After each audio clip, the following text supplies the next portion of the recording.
Jirra jirtu kabajamtootaa fi jaalatamtoota hordoftoota chaanaalaa Arraantana loojikii chaaptar 5 fi kooyishinii yeroo dabre gaafii faayinaalota irratti meebii dhufuu malan akkasumas immoo koorsiidhaan illee wal qabataniif barnoota sinuufsiisuu jalqaban gaafii 10 wajjin hojjannee dhaabuun keenya ni yaadatama. Ammaan tana gaafii 11ffarraa walitti deebinee jirra jechaadha. Kanaaf gaafiin 11ffaan kenna multiple choice question number 11 jedhee appeal to emotion or fear yookaan immoo appeal to force kan jettan sanii walitti deebinee jira. Kanaaf questioning maal jedha, which of the following is an examples of appeal to fear fallacy or appeal to force fallacy jedha. Kanaaf filannoolee afran nu dhiyaate kana jira. Irratti filannoolee afran san keessa if you don't support our security policies, terrorists will attack our country jedha. This new phone is the best because everyone is buying it jedha. Sirratti moti since we cannot prove that alliance do not exist, they must be real jedha. Johan's argument is wrong because he has a history of lying jedha. Kanaaf mee arraa jalqabnu aan akkuma beekamu examples of appeal to force takka appeal to fear fallacy dha. Maaliif jennaan doorsisuu jira namtichi kun. Yoonif our country security policy kana deeggaruu baatte takka humootuyyuu isa kana waa'ee gaaromina isaa qofa dubbachuu baatte terroristiin takka humootuyyuu hororkeessitoonni biyya teenya tana attack godhuu takka humootuyyuu ni koloneeffatu ni miidhuu jedhee yaade sodaachisu jira jechuudha. Kanaafuu ragaa wanti akka inni ragaatti yookaan primisitti dhiyeeffate terrorist will attack our country kan jedhudha. Doorsa kana dhiyeeffate maal gochuudhaaf conclusion maal jedhu fudhachiisuudhaaf support our security policies ka jedhu. Security policy keenya takka imaammata nageenya biyya keenya deeggara. Conclusion jedhu kana nama fudhachiisuuf takka akka deeggaran taasisuudhaaf premise irratti akka ragaa irratti wanti dhiyeeffate terroristiin shororkeessitoonni isin dhiiftu waan jedhudha. Biyya teenya balleessitu waan jedhudha.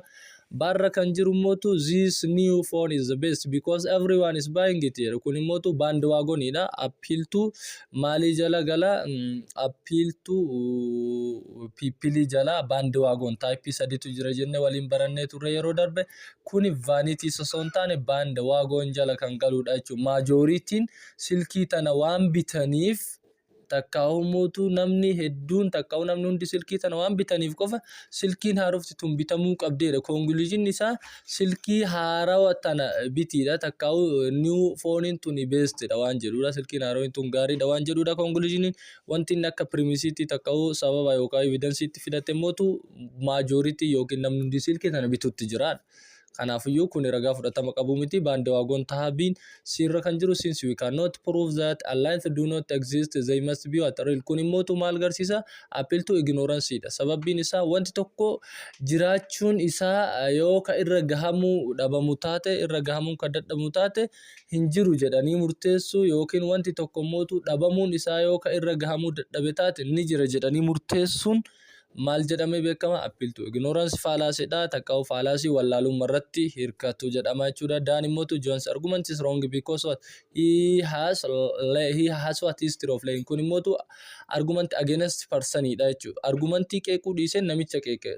Maali seenaa sobaa takka aadaa sobuu qaba namichi kun. Kanaafuu argumentiin isaa dogongoraa jedheen. Sobuu inni kana dura sobaa turee fi argumentiin namaasee kana wanti walitti fideen jiru jechuudha. Kanaafuu namtichi argumentii criticize gochuu dhiisee namicha maal godhe attack godhe yookaan criticize godhe. Kanaafuu inni daarra jiru maal jennaani against person dha. Kanaafuu kallattumaan deebiin kenna maal ta'a jechuudha. Appeal to fear yookaan appeal to force yookaan appeal to emotion ka ta'u ta'a. Kuuwwan hunduu akka isin ibsa kanatti. Kanaaf ibsa kana asirraa kan afaaninaan ibsini ibsa kanarraa wanti addaan jiru waan ta'eef ofirraa ilaaluu dandeessu jechuudha. Gosoota fallacy isin kana dura dubbiftanii dagattanii isin yaadachiisa haala kanaan ofirraa ilaaluu danda'u qabaannaa. Gaafii 12ffaan false cause fallacy takka post hoc kan ta'e kami jedha. Question kana jalatti which of the following statement is the false cause or post hoc fallacy dha jedha. Irratti maal jedha? I got sick after eating at the restaurant, so the food must have what caused by my illness jedha. Birratti either you exercise daily or you will become unhealthy jedha. Sirratti mootu if we let students bring phones to school, they will never focus on studies jedha. Darratti mootu this toothpaste is what recommended by 9 out of 10 dentists jedha. Kanaafuu kallattumaan gama eetti yoo kan deebinu taate maal jedhaan I got sick after what eating at that restaurant, so the food must have what caused my illness. Kanaafuu kun false cause fallacy takka post hoc jennaan. Keeziin kun wal dura duuba raawwachuu malee sababa walii ta'uu dhabuu mala jechuudha. Kan dura raawwatame kan restaurant irraa nyaata wahii nyaachuudha. Restaurant irraa nyaata wahii nyaatetti achi booda mootu gochi itti aanu dhukkubsatu isaati. Kanaafuu gochi suni dursee nyaata restaurant irraa nyaatu san qofa inni waan dursee raawwatameef qofa akka koozii dhukkuba isaa tahetti yaada waan ta'eef wanti kun false cause fallacy yookiin immoo post hoc fallacy jennaan jechuudha. Inni biirra jiru mootu akkuma beekamu false dictum fallacy dha. Kanaafuu inni sirra jiru mootu maal jedha slippery slope. If we let students bring phones to school, they will never focus on studies jedha. Kanaafuu barattoonni silkii qabatanii mana barumsaa akka dhufan yoo kan goonu ta'e yookaan kan ayyamnu ta'e isaan kun guutumaan guututti barumsa isaan irratti xiyyeeffannoon kennan jedha. Namni silkii fidee mana barumsaa dhufeedhaaf barnoota irratti xiyyeeffannaa hin qabu jennee serious takka extremely consequence kana ni fidan jennu wanti if kiloozii keessatti ta'e barattoonni silkii qabatanii mana barumsaa dhufuun kun jechuudha. Namoonni andoom yoo kan itti fayyadaman ta'e silkii qabatanii mana barumsaa dhufuun akkaataa itti fayyadamiinsa isaa yoo kan beekan isaan fayyada malee waan isaan miidhuun qabu jechuudha. Barumsa isaan irratti namatu akka of miidhu godha malee yookaan akka isa miidhu godha malee properly itti fayyadamnaan isaan fayyada jechuudha. Kanaafuu caalleen slippery slope taa darra kan jiru mootu this toothpaste is recommended by 9 out of 10. Kunillee maal agarsiisu has generations ta'uu danda'a akkasumas immootu kallattiidhaan baandii waagonittis deebuu danda'a. Kanaafuu ibsi bal'aan garagadii kana jira. Deebiin kenna isa jalqabaarra jiru kan kana wanta achirraa fi biin maaliif hin taanennan akkuma reefsinii false dictumidha.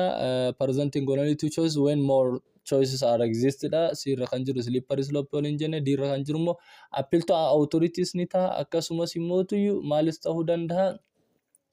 Fallacy biroos ta'uu danda'a jechuudha. Maal irratti hundaa'eeti waan ta'eef diin as keessatti trusting an expert without what critical evaluation. Kanaafuu appeal to unqualified authority dha. Asitti authority jedha. Isin yeroo appeal to authority isiniin jedha filannoo irratti keessa beekinsaan akka appeal to unqualified authority isiniin jedhatti yaaduu danda'uu qabaatanii jechuudha. Qormaata irratti filannoo irratti appeal to authority jechuun indirectly maal jechuudha appeal to unqualified authority jechuudha. Kanaafuu akka argumentii normaalitti ilaalina yoo inni appeal to authority isiniin jedha jechuudha. Gaaffiin itti aanu mootu 13ffaan composition fallacy kan jedhudha. Kanaaf mee which of the following is an example of fallacy of composition jedha. Irratti each members of the team is talented, so the team must be the best jedha. Birratti either we ban junk food or childhood obesity will skyrocket jedha. Sirra kan jiru mootu if we don't have evidence that ghosts don't exist, they must be what real jedha. Since my friend won the lottery, playing the lottery must be a good way to what get rich jedha. Kanaafuu ibsoota bal'aa arma gaditti isinii kennamee jira waan ta'eef ibsa kana laallanne inni arra jiru each members of the team is silent, so the team must be what the best. Kun amma maal irraa gara maalii deema wall irraa gara maalitti deemu jira specific itti deemu jira jechuudha. Prediction godhamu suni prediction wall irraa gara maalitti deemu jiru component itti deemu jiru. Fakkeenyaaf each members of the team jechuun maal jedha tokkoon memberii jechuu jira. Tokkoon maal specific irraa gara walii deemu jira jechuudha. Tokkoon memberii talentii waan ta'eef kanaafuu tiimiin waliigalaa maal irraa composed ta'e each memberii san tokkoon memberii gaafa walitti dhufe maal nuu kenna tiimii waliigalaa nuu kenna waan ta'eef waan qabiyyeen tokkoon wanta tokko keessa jiru san qabu wanti ijaarame sunis takka gurmuun sunis qabaachuu qaba jedhanii yaada waan ta'eef kanaafuu each members of the team is silent jedhee tokkoon memberii kana takka garee kana silent jedhee kanaafuu gareen guutuun silent jedhee kanaafuu inni kun maal taha composition taha jechuudha. Inni baa maaliif hin taane jennaan false dictamidha. Inni caa maaliif hin taane jennaan appeal to ignoranceidha. Inni daarra jiru immoo maaliif hin taane jechuudhaaf sababni isaa it is has generalization drawing a conclusion from what one examples laaluu dandeettan gama olii kanatti deebitanii example tokko irratti hundaa'ee maal godhe since my friend won the lottery jedhee playing the lottery must be what good way to what get rich jedhee waanuma hiriyyaan isaa tokko lottery wanti ta'eef lottery moo'eef inni maal jedhe lottery kana taphachuun takkaahuu mootuyyuu lottery kanarratti hirmaachuun good way to get rich dha karaa gaarii ittiin duroomtudha jedhee kanaafuu waanuma nama tokko irratti arge hiriyyaa tokko isa irratti arge nama hundaan namoota hafeen sampilaayiz yoo kan godhu taate takka represent yoo kan godhu taate has generation adda baafachuu qabda waan kana lamaan fi daarra ka jiru akka wal isinitti fakkaan daarra ka jiru has generation prediction inni godhe kun as keessatti prediction akkamiiti jennaan kan nam tokko irratti argate nam tokko irraa deebisee garee hafa guutuun sampilaayiz godhe garuu compositioniin immootu membarii tiimii san keessa jiru tokkoon isaarratti hunda isaarrattu waan laale san deebisee erga gruppii membarii gruppii sanii hundirratti argate amala membarii gruppii sanii hundirratti argate fidee waan inni irraa ijaarame takka woolii sanii yoo kan represent godhu ta'e composition ta'a garuu mootu tokko qofa irratti argate membarii tokko qofa irratti ilaale waan membarii tokko qofa irratti ilaaleen immootu waan woolii sayyoo kan represent godhu ta'e has generation akkasitti adda baafachuu danda'u qabaata yeroo baay'ee composition fi has generation wal fakkaata waan ta'e compositionin jalqaba component takka membarii achi keessa jiru san tokkoon isaan irratti amalli sun argamuu qaba hundarratti has generation irratti garuu achi keessa warra fuudhame san keessa muraasa irratti argamnaan gahaadha woolii represent gochuun akkasitti adda baafachuu danda'u qabaanna kanaaf kallattumaan gama gaafii 14ffatti isin dabarsa division fallacy kan jennudha. Which of the following commits the fallacy of division jara kun immoo faallaa composition jechuudha wanti isin beekuu qabdan the university is prestigious so every student there must be what highly intelligent birat if you allow people to skip work for personal reasons no one will work anymore sirra kan jiru mootu no one has ever seen an alliance so they don't exist darra kan jiru either we act this leader or the country will collapse dha kanaafuu darra ola deemnu ibsa daan maal taha false dictami taha kanaafuu ta'u inni caarra jiru mootu ignorance ta'an ta'u inni mootu barra jiru mo if you allow people to skip work for personal reasons no one will work anymore jira kunille mootu slippery slope ta'u dandaha kanaafuu kallattumaan kanaaf kan deebii ta'u arra kan jirudha jechuudha the university is prestigious so every student there must be at highly intelligent ka jedhu awwal jalqaba maal dubbate waa'ee woolii dubbata masir waa'ee university guutuu dubbate ergasii waa'ee university guutuu dubbate membarii university keessa jiru sanitti gaddeeme amala universityin akka waliigalatti qabdu san universityin prestigious dha cimtuudha gaawomtuudha jedheeti achi booda maal kanaafuu tokkoon barattoota university san keessa jiranii highly intelligent ta'uu qaban jedhee dubbate waan ta'eef kanaafuu wool irraa gara maalitti specific itti deemee takka mootu wal irraa gara component itti gadi deeme malee component irraa gara wal hin deemne sababa saniifu division ta'a jechuudha wanni wal irra jirutu maaliif gadi hirame membariidhaaf gadi hirame division ta'a jechuudha. Shiti inni itti aanu mootu gaafii 15ffaadha kanaafuu gaafiin 15ffaa maal jedha fallacy of equivocation dha kanaafuu fallacy of equivocation kan ta'e kam jedha gaafiin 15ffaan which argument commits the equivocation fallacy nun jedha an maal jedha a feather is light what is light cannot be dark therefore a feather cannot be dark jedha since crime rates have increased we should ban all violent moves sirra kan jiru mo the new medicine has been tested by experts so it must be safe jedha dirra kan jiru mo to either you believe in my religion or you are lost jedha kanaafuu ibsi armagaditti sini kennamee jira waan ta'eef kallattumaan deebiin kenna maal taha taha maaliif jennaan jecha laayitii kana chapter 3 keessatti illee isin hime jechi laayitii kun one of the ambiguous wordidha waliin jennee jirra. Hiika lamaa fi sana ol qabaachuu qaba. Haala galumsaa irratti hundaa'ee hiika kana lamaaf lama ol qabaachuu waan maluuf jechoonni akkanaa kun ambiguous wordidha isiniin jedhee. Vagueness words haa ta'u ambiguous words of keessaa qabaachuudhaan faalaasiin uumamu. Faalaasii akkamii jedhama? Weak analogy fallacy jennaan. Weak analogy fallacy san jala mootu fallacy lama qabna jennee waliin barannee dabarsinee jirra. Isaanis amphibole fi equivocation jennee. Equivocation ni mootuyyuu fallacy ambiguity keessa isa tokko ta'ee kan due to ambiguous word, the presence of ambiguous word in that argument dhaaf kan uumamu maal jennaan? Equivocation jennaan. Sadarkaa jecha irratti kan uumamu. Sadarkaa jechi tokko ambiguous ta'uu irratti kan uumamu fallacy of ambiguity jala equivocation jala jira jennee waliin dabarsinee jirra waan ta'eef kanaafuu jecha laayitii kanatu amma statementii duraa keessatti kan inni qabu fi statementii lammaffaa keessatti kan inni qabu gargar ta'ee argame waan ta'eef sababa kanaafuu maal jennaan jechuudha fallacy kanaan maali fallacy of equivocation or fallacy of weak analogies yoo jennee ni dandeenya. Kanaaf inni B hoo maaliif hin taane inni C maaliif hin taane kan jedhuudhaaf inni B irra jiru false cause fallacy dha. Assume violate moves cause what?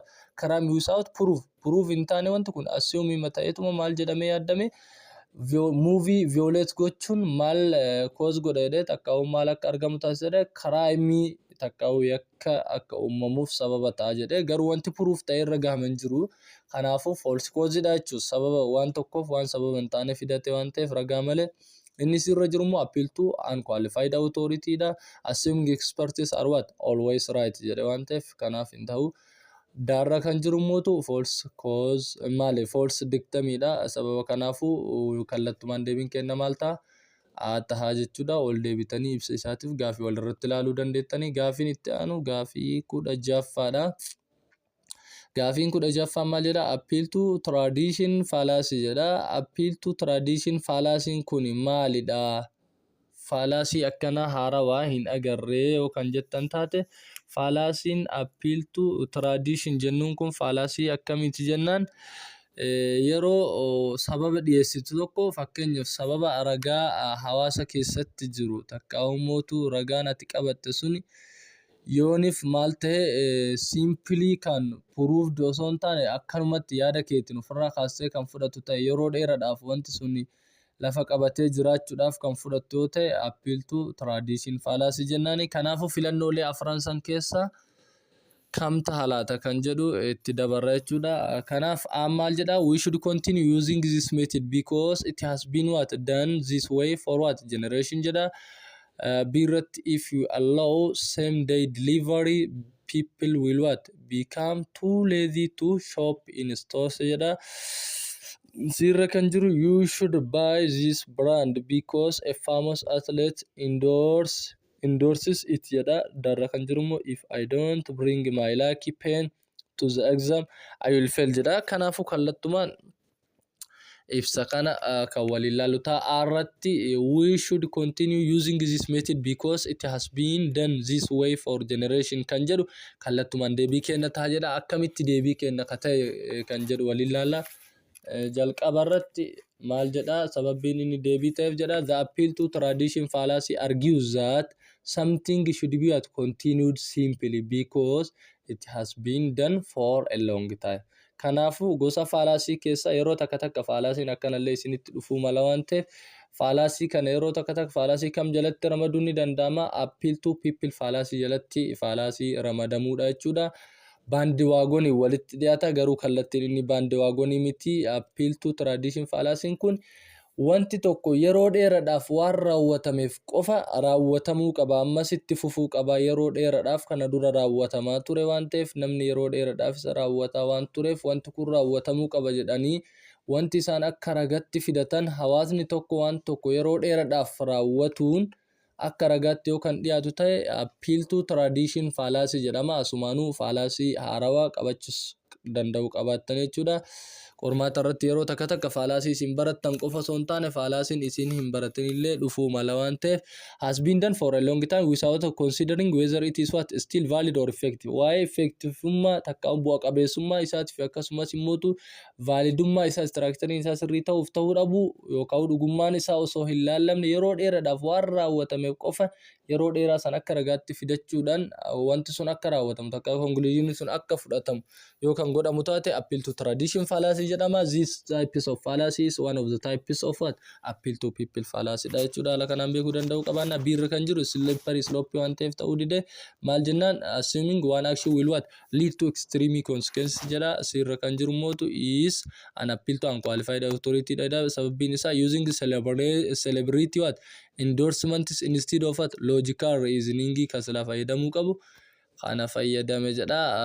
Kanaaf inni darra jiru mootu false cause fallacy dha. Assuming correlation equals what causation jedha. Akkasumas immoo isa caara jiru kana maal jennes bira dabaruu dandeenya. Isa caara jiru kana you should buy this brand because a famous athlete endorses it jedha. Akkasumas appeal to vanity yoo fayyadamtan ni dandeessa. Lachuun ta'a inni karaa lachituun hiikama. Appeal to unqualified authorities ni ta'a. Akkasumas immoo appeal to maalis ta'uu danda'a vanities ta'uu danda'a. Maaliif atileetii beekamaan waan kana endorse waan godheef ibsa waan godheef jedha. Garma tokko malta waan atileetiin namni kabaja guddaa qabuu fi akkasumas immoo beekamtii guddaa qabu waan kana waan ibsa godheef akka namni bitatu akka ragaatti yookaan dhiyeessu taate wantichi appeal to vanities ta'uu danda'a. Even deebisee mootu wanti namtichi kun atileetummaa irratti ga'een isaa wanti inni fiildiin inni specialize keessatti godhee beekame atileetummaa irratti garuu mootu dhimma waarshaa takkaa'u bittaa gurgurtaa irratti takkaa'u markeetizimii irratti yookaan economics irratti wanni inni specialized godhan jiru waan ta'eef appeal to unqualified authorities ni ta'a. Akkasumas immoo appeal to vanities ni ta'a. Sababa saniif maal ta'uu dide deebii kenna ta'uu dide jechuudha. Gaafiin 17ffaan immoo ad hominem takkaa'u personal attack fallacy kan jennuunidha. Takkaa'u against person kan jedhutti dabarree jira. Which argument commits ad hominem fallacy or fallacy of against person or against person fallacy jedha. And how can you say pollution is a problem when you drive a car every day jedha. Being motu if we don't stop using fossil fuels climate change will what worsen jedha. Sirratti motu since no one has proven that ghosts do not exist they must be what real jedha. Dirramotu either we support this law or our economy will collapse jedha. Kanaafu kallattumaan deebiin kenna ta'a jechuudha. Maaliif akka ate motu ibsa bal'aa waliin kan waliin laallu ta'a jechuudha. The ad hominem fallacy attacks the person making what the argument instead of what addressing the argument itself. Kanafu ad hominem fallacy kun fallacy against the person da jechuudha.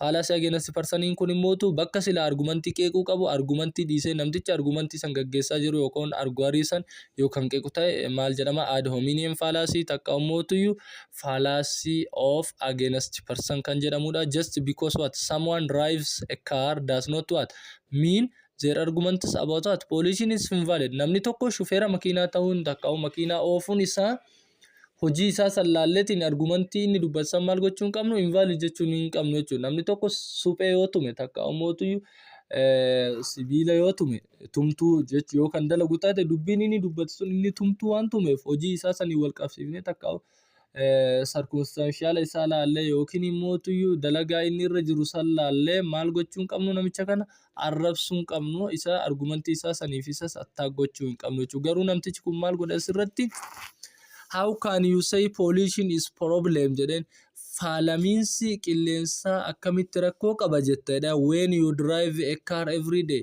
ati osoo makiinaa oofu jirtu kun amma maalina as keessattuu fallacy against person yookaan ad hominem fallacy keessa circumstantial wal qabsiise haala namichi kun irra jiru maaliif jennaan inni shufeera oofu jira yookaan makiinaa oofu jira osoo inni makiinaa oofu jiru haala isaatiin wal qabsiise maal jedhan osoo makiinaa oofu jirtu ati akkamitti waan kana jechuu dandeessa atu makiinaa oofu jirta osoo makiinaa oofu jirtu mootu faalamiinsi qilleensaa rakkoo qaba akkamitti jettaa jedheeti haala isaatiin itti deebi'ee indirectly mootu kallattiilee maal ta'uu danda'a against personidha.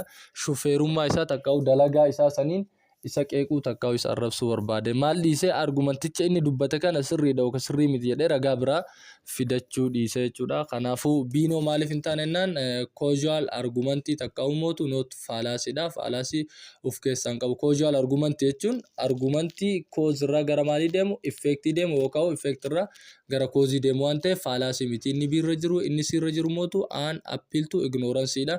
Wanti tokko sababa dhugaa ta'uun irra gahamuu dhabeef soba jechuunii fi sababa mootu soba ta'uun irra gahamuu dhabeef dhugaa jechuuniti waan ta'eef daarra kan jiru mootu false dictamidha. Kanaafuu deebiin kenna kallattumaan aataa jechuudha.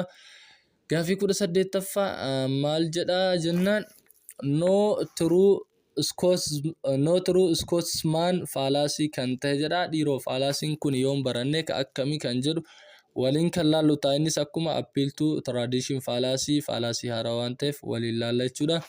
Which of the following is an examples of no true Scotsman fallacy jedha. A. No real scientist would ever doubt climate change jedha. B. If we allow students to use calculators, they will forget basic maths jedha. C. Since no one has been alliance, they must not exist jedha. D. You can't trust him because he comes from a corrupt family dha. Kanaafuu kallattumaan gara ibsa kennaa dabarra. Deebiin kenna haadha jedha. Garuu ibsa kana ka barbaanne nuti the no true Scotsman fallacy dismisses country examples by what? Redefining them. It implies that any scientist who questions climate change is what? No a dash gara gadit siqee no a real scientist rather than what addressing their arguments jedha. Kanaafuu no true Scotsman fallacy kun maal jedha maal kan dismiss godhuudha counter examples jechuun exampleota itti aanan takka'u exampleota duraan turan san maal godhu redefine gochuudhaan irra deebi'ee define gochuudhaan ibsuudhaan maal kan godhuudha example dura turan san category isaatiin maal kan godhuudha exclude irraa kan godhuudha jechuudha. Fakkeenya wanti duraan ture tokko akka duraan turetti taa'uun qabu haaromuu qaba jedhee redefine gochuudhaan example duraan ture san guutumaan guututti isa amma jirurraa exclude godhee yookaan baasu ta'e fallacy akkanaa kun no true Scotsman fallacy jedhama jechuudha. Kanaafuu no true Scotsman fallacy jechuun fallacy sababni inni dhiyeeffatu akka premise inni dhiyeeffatu waan duraan ture counter example duraan ture san guutumaan guututti exclude gochuun akka ragaatti dhiyeeffatamee conclusion ofii nama fudhachiisuudhaaf yoo kan yaalamu ta'e no true Scotsman fallacy kan jedhamudha. Kanaafuu it implies inni kun maal agarsiisedha any scientist who questions climate change scientistiin kamuu waa'ee jijjiirama qilleensarraa kan gaafatan maal jedha not really dha really miti scientist rather than what addressing their arguments. Amma inni eenyuun tuqu jira argumentii isaa address gochurra maal tuqu jira scientistii tuqu jira jechuudha. Scientistoonni waa'ee jijjiirama qilleensarraa gaafatan maali miti jedha really miti jedha scientistoota tuqu jira. Silaa maal oofuu qaba ture addressing their arguments ture garuu kanan goone. Kanaafuu fallacy'n kunoo akka appeal to tradition appeal to people jala jira kunoo kam jala jira kan jedhudha. Inni kun maal jala jira against person jala isa tokko jechuudha. No true Scotsman fallacy'n one of the types of fallacy against person jala jira jechuudha. Kanaafuu circumstantial afaan walitti dhiyaata. Kanaafuu fallacy against person keessaa isa tokko. Deebiin baa maaliif hin taane slippery slope waan ta'eef caanoo appeal to ignorance dha. Daan immoo ad hominem fallacy dha jechuudha. Kanaafuu kallattumaan gaafii 19ffaatti dabarree jira. Gaafiin 19ffaan appeal to popularity or bandwagon fallacy kan jedhamudha. Which statement commits the bandwagon fallacy dha. Everyone is what investing in cryptocurrency so it must be what a good investment dha. Birra kan jiru if we let children stay up late they will never develop good sleeping habits dha. Sirra kan jiru we must respect this law because it has been what around 4 centuries jedha. Darra kan jiru mootu you should not listen to him because he has what been confident he have been convicted of fraud jedha. Kanaafuu kallattumaan deebiin kenna aataa jechuudha. Maaliif baandiwaagoon nu gaafate? Everyone is what? Everyone is investing, or majority is investing in cryptocurrency, so it must be what? Good investment jedhe. Conclusion cryptocurrency good investment ta'uu kana nama fudhachiisa. Wanti inni akka ragaatti fudhate maal? Namni hundi isarratti invest godhaa jiraachuu takka majority nama isarratti invest godhaa jiraachuu dhiyeesse malee advantage fi disadvantage cryptocurrency kana dhiyeessee nu amansiisuun osoo isarra jiraatu isa san dhiisee garuu inni maal fide? Namni hundi isarratti invest godhaa jiraachuu takka ummootu isarra dalagataa jiraachuu akka ragaatti fidate jechuudha. Kanaafuu majority takka popularity ilaale malee ragaan inni nu dhiyeessan jiru sababa kanaaf ta'uu dhabe jechaadha. Kanaaf gamni ibsaa yookaan deemnu taate aan akka isin ibsatti jira. Baan immoo slippery slope waan ta'eef, caan immootu appeal to tradition waan ta'eef, daan immootu ad hominem fallacy waan ta'eef jedha. Kanaafuu kallattumaan gama gaafii 20ffaa dabarra. Gaafiin 20ffaa maal jedha? Suppressed evidence fallacy kan ta'e kami jedha? Suppressed evidence fallacy jechuun fallacy ragaan isaa ukkaamsamee jiru jechuudha. Kana jechuun akkami? Waan tokko disadvantage isaa hunda isaatu ukkaamsiteeti maal qofa himta? Advantage isaa qofa himta. Takka negative side isaa hunda ukkaamsiteeti, ragaa negative side ta'e ukkaamsite, ragaa positive side ta'e qofa yookaan himtu taate suppressed evidence fallacy jennaan jechuudha. Kanaaf which of the following is an examples of suppressed evidence fallacy jedha.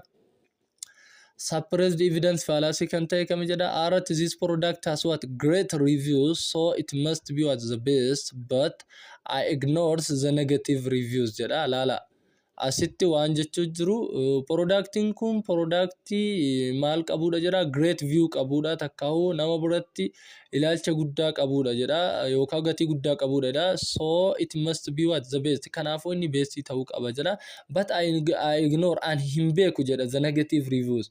Malisa gatii negative isaa takkausa negative side isaa hin beeku jedha. I ignore jechuun I don't know jechuu. Kana jechuun maal jechuu garsiisa? Negative side tokko illee hin qabu jechuu garsiisa wanti kun. Kanaafuu namtichi kun maal dho'isu jira? Amma ragaan inni dho'isu jiru negative side isaa guututti ignore gochuu jira, diduu jira, dho'isu jira. Maal qofa hime garuu great review isaa takkaawu positive side isaa namtichi wanti tokko addunyaa kanarra advantage fi disadvantage qaba. Erga advantage isaa beeke disadvantage isaa maaliif wallaala? Kanaafuyyuu beekeetiin maal gochuu jira namichi kun? Disadvantage isaa takkaawu negative review isaa suppressed godhee ukkaamsee takkaawu mootu dho'iseeti maal qofa ol baasuu jira? Positive side isaa takkaawu advantage isaa qofa dubbachuu jira waan ta'eef fallacy'n akkanaa kun maal jedhama? Suppressed fallacy kan jedhamudha jechuudha. Kanaafuu B fi C D maaliif hin taane kan jedhu? B slippery dha, C immoo appeal to unqualified authority dha, D immoo ad hominem fallacy sababa saniif ta'uu dide jechuudha. Kanaaf har'aaf asumarratti dhaabna. Yeroo itti aanu paartii sadaffaadhaan gaafii 21 irraa kaanee hanga 30 kan waliin itti fufnu ta'a.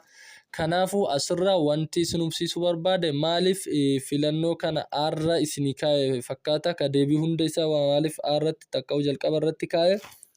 Kaayyoon kiyya gaafii kanarra maal isinii gochuudha? Fallacy kana summarize isinii godhee takka'u mootu waan yeroo darbe viidiyoo dheeraadhaan baranne san asitti bifa gaafiidhaa fi akkasumas ibsa gabaabaa taheen maal akka isin gootaniif summarize gootanii fallacy kana akka sammuutti deeffattaniif jechuudha. Fallacy 22 kana.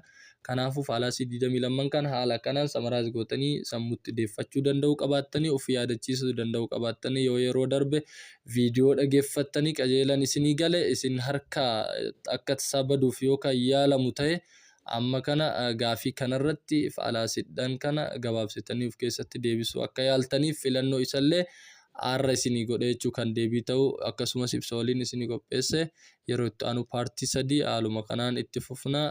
Kanaaf hanga sanii nagaan nuuf turaa isinii jechuu barbaanne galatoomaa jiraadhaa.